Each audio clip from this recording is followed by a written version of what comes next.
When you want to change your relationship with alcohol, but you're worried about what it's going to do with your relationship. I'm so excited for the conversation I'm going to have today. How are you doing, Xiomara? I'm doing good. How are you? I'm super good. I have just been so intrigued by you and your story ever since we met in my program. And I think that changing your relationship with alcohol, obviously, oftentimes is a very personal journey. But when you can also share how it's kind of made an impact on you and your partner and the ways that you've grown together, I was just so inspired to have you on the show and tell your story. So I'm just curious, take us back, take the listeners back a little bit. What did your drinking in your relationship used to look like when alcohol was involved? Sure. So Pat and I were both Leos and we are very sociable. So we would often party and go out and drink, and we would also just at home, we would drink. And it wasn't like we were drinking every day, but it was definitely a pretty big part of our life. We were drinking multiple times a week, and for the most part, it was fine, but we would have nights or days even where we would just get like upset at each other, and sometimes we wouldn't even know why. Sometimes I would black out, sometimes he would black out, and we would wake up the next morning and be like, what happened? And have to apologize to each other. And it was just kind of like this cycle that I was just really kind of sick of being in. And we went to Costa Rica this past spring, and I personally was just really enjoying the beauty of Costa Rica. And we would go out and party at night and wake up at like 10 or 11 in the morning, hungover. And I was just like, I'm in this beautiful place. Like, I don't want to be hungover every day. So I'd be like, okay, I'm not going to drink tonight. Like, it's not going to happen. And then we'd be going out to a restaurant. Oh, okay. Yeah, maybe I'll have a mojito, and just spiral right back into it. And we did kind of have like a breaking point in Costa Rica where we got into an explosive fight where we both were just blacked out. And, I only remember parts of it, but waking up the next day and being like, this is a breaking point for us. Either we are going to have to break up, or we are going to have to quit drinking, because alcohol can't be a part of our relationship anymore. And the thing about Pat and I is we just really love each other, and we are very passionate about each other, and we have a lot of green flags, but drinking definitely brought out some red flags, if you know what I mean. Yeah. With both of us. I'm so glad that you're sharing this. And, I was 23 when I met my husband. Obviously, then he wasn't my husband, but 23 for me was like the ripe age of unhealthy drinking habits. Like, I had no healthy coping mechanisms. I had just gotten out of like college and party scene. And so like, not only was it very unhealthy with drinking, but I also like didn't have any tools yet. Like, I didn't even know how to, really be in a healthy relationship. I'm curious, how old were you when you met Pat? So we actually met, I was 22 and he was 27. And we dated for a year, and we really loved our relationship. He wanted to start a family and settle down in Minnesota. And I was like, whoa, whoa, whoa, I want to travel. So we just kind of broke up, knowing that we still loved each other. And I went for an 18-month backpacking trip to Australia, and then moved to California after that. And we just kind of stayed friends, but moved on with our lives. And he came out to visit in 2019. And we just were hanging out as friends, and then we ended up kissing and kind of falling right back into it. So, drinking has definitely been a part of our lives, and we both kind of were raised in the Midwest, and it's a huge drinking culture there. Yeah. About 8 months out of the year, it's cold. There's nothing else to do. And yeah, it's even hard sometimes just being back there, because that's the only outlet for a lot of people. Yeah, absolutely. And, I love how you share, like, honestly, like when obviously if you're younger or even just like when you first meet someone, alcohol just becomes the basis of your relationship. Like, Totally. whether it's like dating and date nights and dinners and whatever at home, it really just becomes that stronghold. And yet at the same time, like you look back and you're like, where were the fights caused? Why were we angry with Totally. each other? And you can just like pinpoint how alcohol was involved. And, I remember, thank you for sharing some of like your, more vulnerable stories, because I remember the same thing happening with my husband and I, Mhm. like when I was really young, like I would yell, I would get crazy, and I was so ashamed of that version of me. I started to mellow down a little as I got older and got used to being like in a relationship with him. But I would do things that I would regret. I would wake up and the worst would be having to ask him what Totally. happened last night. You know what I Totally. mean? Like you're just like, oh my gosh, especially sometimes as a woman, like you might have a lower tolerance than a guy too. So you're like the one who like doesn't remember as much. I was just so ashamed of that. And so you recognize like the red flags, that there's something so strong there in your relationship, and really alcohol is just this culprit. How do you start making changes? Yeah. How do we start? Well, first off, I just want to say that I definitely resonate with that. I mean, there were mornings when I would wake up and be like, I don't know what happened last night, but I'm sorry. Like I would already know, like, and I think the big part of it too was I would get triggered when I was drinking and I wouldn't know where that was coming from. And both him and I really weren't raised in like the healthiest households where we were taught what healthy communication was. And so when we were drinking and I would get triggered, I would just shut down and just continue drinking. And that typically would cause a fight or whatnot. So when we decided to quit drinking together, we definitely like kind of had to take some space from each other. So we took some space from each other, and then we just kind of took it one day at a time. I honestly didn't think I'd be able to make it a month. I didn't think I'd be able to make it a year, which is where I'm at right now. Because of just how easy it is. I just for so long remember saying, I don't want to drink tonight. I don't want to drink for a week. Let's do this, Zio. And a couple of days into it, I'd be like, oh, a glass of red wine sounds really nice. Everybody else is drinking, and just fall right back into it. So yeah, it's just a really big part of our society, and it's really easy to fall into. Since then, I've definitely have some great drinking, like non-alcoholic habits that help me. Yeah. How did you even decide to quit together? Because I think of a lot of Yeah. times, especially since I work with mostly women, men are allowed to, but just happens to women to gravitate towards me.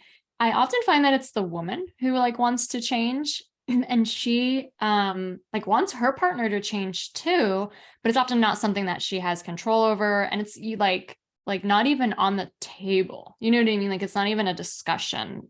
So like obviously you two really recognize that alcohol is like a huge culprit, and you both kind of arrive at the same conclusion. Like how did that even come up? So Pat and I have been together for 4 years. And when he came out to California, he actually moved to California to be with me. And we were together, but again, it was just like we fell right back into it, like just in love in that sort of sense. And he's also a veteran. So he does have like PTSD.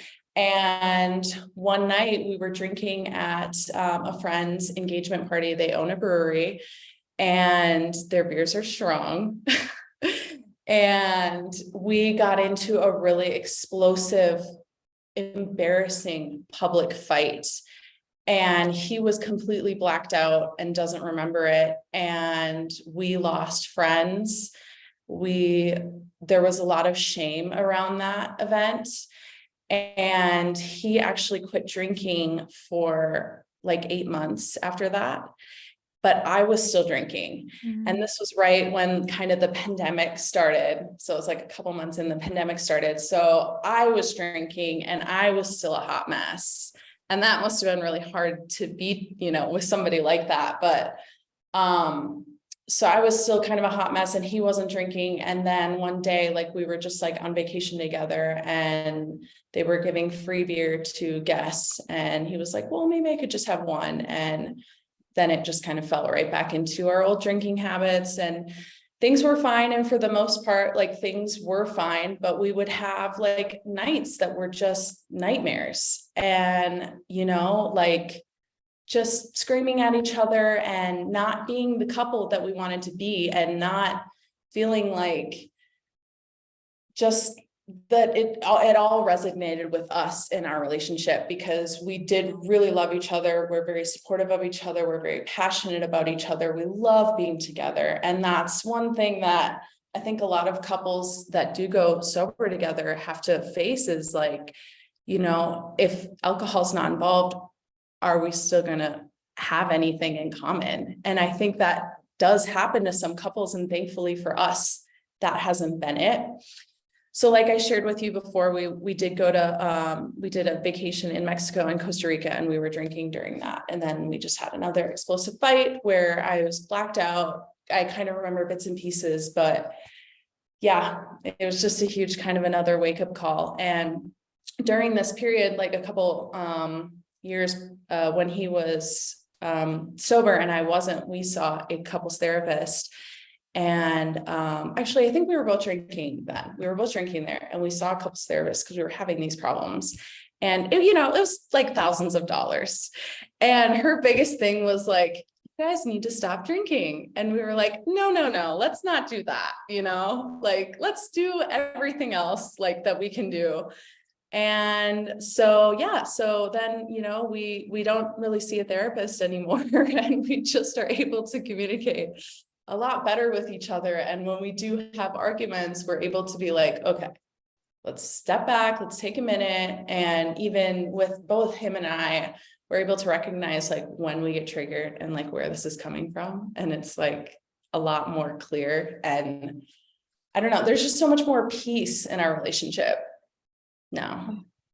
Oh my gosh, it just sounds like such a night and day. And I really love too how like there's so much hope to be said in your story. You know what I mean? It's like we're so good in our society of saying like, oh, maybe they're just not right for each other. That's the wrong girl, the wrong guy. And yet there was so much there for you too. It's just like we were duped by this alcohol industry into like, this is the way you have to bond and this is the way relationships go.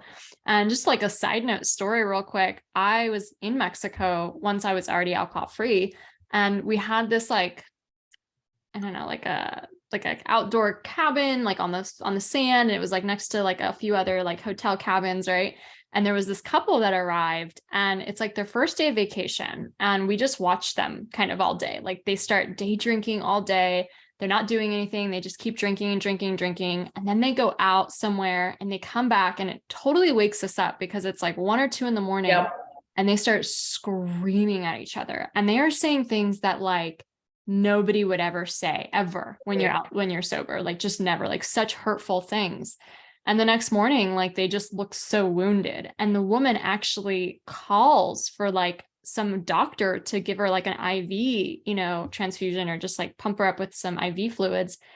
And like, there was nothing for me that was like trying to judge them. It wasn't like that. It just made me so sad. Like, it's so sad that we've been told this lie, hey, go on vacation and have all inclusive and day drink and have the best time ever. And it's really like this lie that's been propagated by the alcohol industry. And look how it's hurting people. Look how it's hurting these couples. Look how it's just tearing down our self-worth too. You know, every time you woke up after an argument or not remembering the night before, or I did, like it diminishes your sense of self, your belief in yourself. You just feel so crappy inside. So I'm really just glad that we can bring light to this, and just anyone out there who's listening and feels like they've gone through these experiences or ever feels alone in this, like you're not alone. So you just described though your relationship kind of doing a 180 where like you now have more communication skills, you take some space, you really kind of go through that. So what did it look like to redevelop like a healthier bond and healthier ways of managing conflict together? Well, I think that just when you're sober, you're just a lot nicer in general. There were things where when I was drinking that people would tell me that I would say that I was like, I have never thought that in my whole entire life. Like, I have no idea where that came from. And it was embarrassing. And just kind of off of what you were saying is I feel like a lot of friends kind of support this behavior. Like, I noticed that a lot when I would be really shameful about getting too drunk at a party and having to apologize to people the next day about like things I said or did. And they'd be like, oh, don't worry about it. Like, it's all good. Like, don't worry. Like, we've all been there, and it, to me, it wasn't all good. Like, I don't want to be this person. And like, I've definitely felt like there was, just people support this behavior almost, I'm sorry, God, I've been sick. Okay. But yeah, so what did our development look like? I think, like I've shared with you, I have been working on my Tantra yoga certification. And so Tantra is a lot about sitting with your partner and eye gazing. And we actually started this thing during the pandemic called 3 Things. And it's pretty much a daily practice that we just say, do you want to do 3 things? And we sit down and we say 3 things that we like about each other. And that really helps kind of, I don't know, our relationship, and kind of reminds us of like why we're in this. But yeah, just like really just more sitting down and like having hard conversations and sitting down and just really trying to communicate from a genuine, truthful place. And supporting each other in our non-alcoholic drinking. Pat does do AA. And then I haven't been doing that. I don't really feel like, I don't know. I haven't been to AA before. Well, I did go like in my early 20s, because I have had like where I've felt like I needed AA. And so I have gone, and like the stories there, I was just like, whoa, maybe I'm not so bad, and that's terrible to think and feel like, but I just didn't really find that like the most supportive environment for me personally. Yeah. Yeah. Well, with that story being said too about, how to just use these tools to redevelop a positive bond and, move closer together. I really do think it's important to focus on that when either party goes alcohol free. Like in a perfect world, you both did it together. He kind of went first and then you came along afterwards. Other times it's the other way around, you know what I mean? But like either way, I think just if one person at least is clearer and changing, they can kind of incorporate some of that stuff and start to influence their partner in really positive ways, even if it's just inviting them to, like you said, share 3 things that they like about each other that day, or, do something that they find is like quality time and helps bond them. I remember I had a coach once who asked me to write down, really similar to what you shared, something I either appreciate or that I admire about my husband every single day. And there could be no repeats. I could never repeat the same thing. So I always had to think of something new. And it literally changed the way I felt about my marriage. Like it was such a powerful practice for me. And so often I feel that some of the women I work with, like the woman's growing, but it feels like the man's not. And they can feel almost like resentful or just like, hey, come on, what are you doing? And so it's like a really good tool too, to use to like appreciate their gifts, their strengths. Like everyone's on their own journey, And it sounds like for you and Pat, like he went first and, you came to your conclusion yourself to go alcohol free, and it had to kind of work that way, even though I'm sure he influenced you, but it wasn't like an ultimatum, it sounds like, which is obviously the best way to go about that. I want to know more about this Tantra. So for anyone, myself included, who has just no idea what Tantra entails and what it can help you with, tell us a little more. Sure. Yeah, so Tantra is a form of yoga. And obviously I'm just like in my certification, and I've taken some pretty powerful Tantra classes before. But yeah, I definitely think there's a lot of misconceptions, and I think a lot of people have different ideas about it, and I'm still trying to figure it out, to be honest. But yeah, it's just more like kind of, it's a form of yoga, and just kind of more being like sensual with yourself and your partner, and using that kind of energy, not necessarily even to climax, but to use that energy to manifest even. Have you ever done Kundalini yoga? Yeah. You heard of, yeah. So it's, I guess in some ways similar to that with like breath work and whatnot. But yeah, some of the couples tantra classes that I have been to are just really intimate, where you like sit with your partner. Usually the man is seated, or the masculine is seated, and the woman straddles the man, and you're eye gazing, and he is exhaling while she is inhaling. And it's just kind of this intimate kind of like meditation that you even do together. Yeah, and so like eye gazing and communicating with your partner, there's a form of like a practice where you can do like giving and receiving. So you tell your partner like what you want done to you. Like I'm like, Pat loves when I lightly touch his skin, so that's usually what he goes for.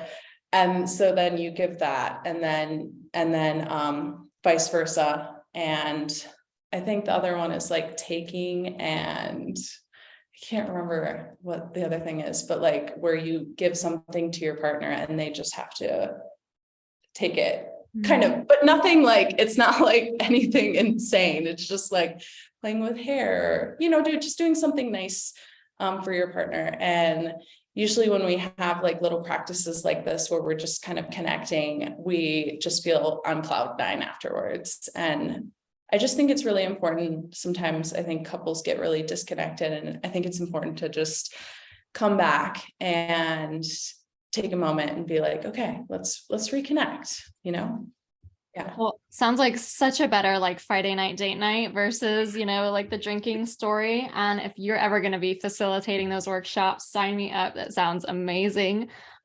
Really, truly such a 180 too of how we can bond and spend time with the ones that we love, instead of get more disconnected and use alcohol as a way to just create like really rifts in our relationships. So you two are Leos. I just want to throw that out too. My husband and I are Leos as well. And you guys have the cutest Instagram together. So what does it look like to share a little bit more about your relationship and the alcohol-free lifestyle together on social media?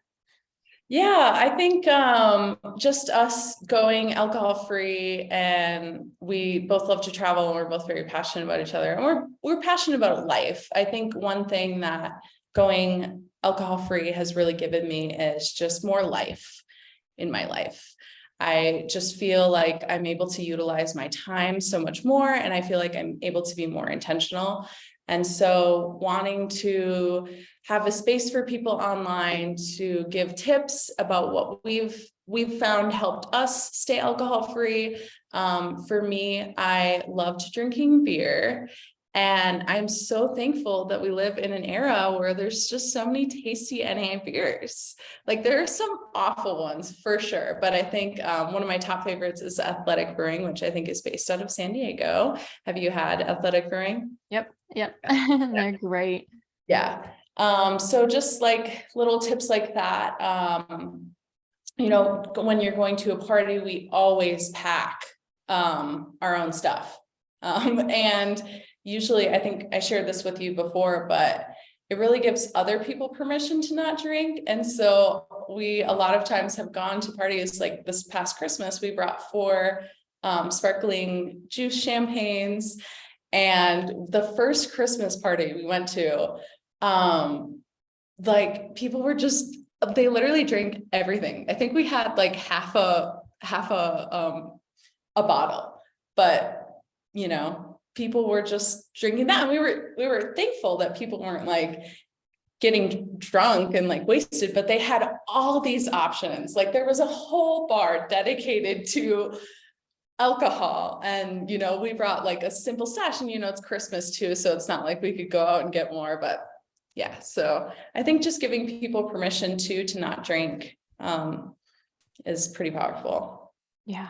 And you know, what you embody so well is like you could go somewhere and feel like the odd one out or feel like you're being left behind or just all these like sad, you know, soapy feelings. Or you could totally reframe it. Like you could be the leader. You could be the one who inspires other people. You could be the one that's coming with like this new hot drink, this new trend, and just be like, hey guys, look at what I have, you know? And it changes the dynamic and it changes how confident you feel, which I just feel like you embody so well, like you and Pat together.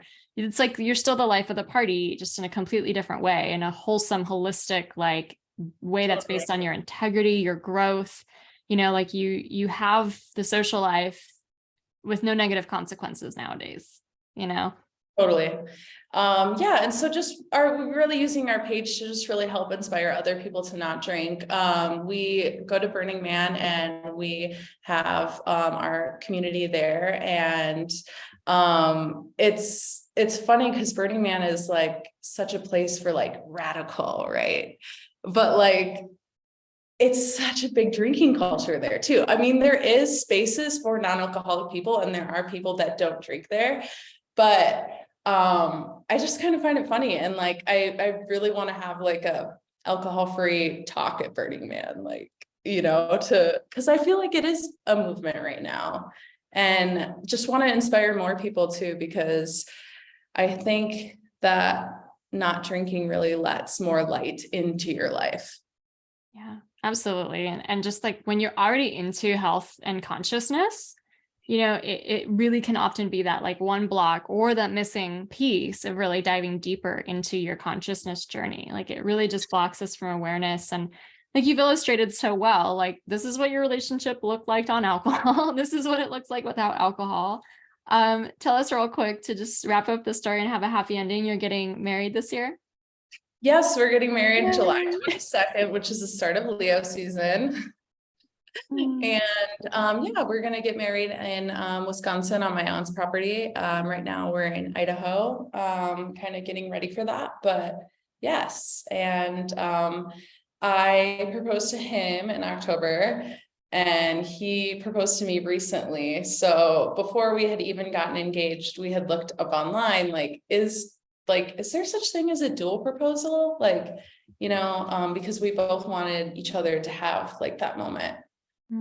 Oh, that's so So special. yeah, Well, sending you all the good vibes, all the good luck on your beautiful wedding and marriage that's coming into fruition. Lots of, I'm sure, planning and some fun things to do and a alcohol-free bar to curate for your yeah. guests. Awesome, Xiomara. Well, where can people find you if they want to learn more or follow you? Sure. So we have our couples page, Two Lines Travel, and yeah, we just share alcohol-free tips there and hoping to have some tantra classes and workshops, hopefully by the end of this year for people. Very cool. Very cool. Well, we will definitely include that in the show notes below. So go give a follow and go be on the lookout for those tantra classes. That sounds amazing. Like that is my idea of just like a really cool way to just, again, bond with your partner and kind of take things to the next level.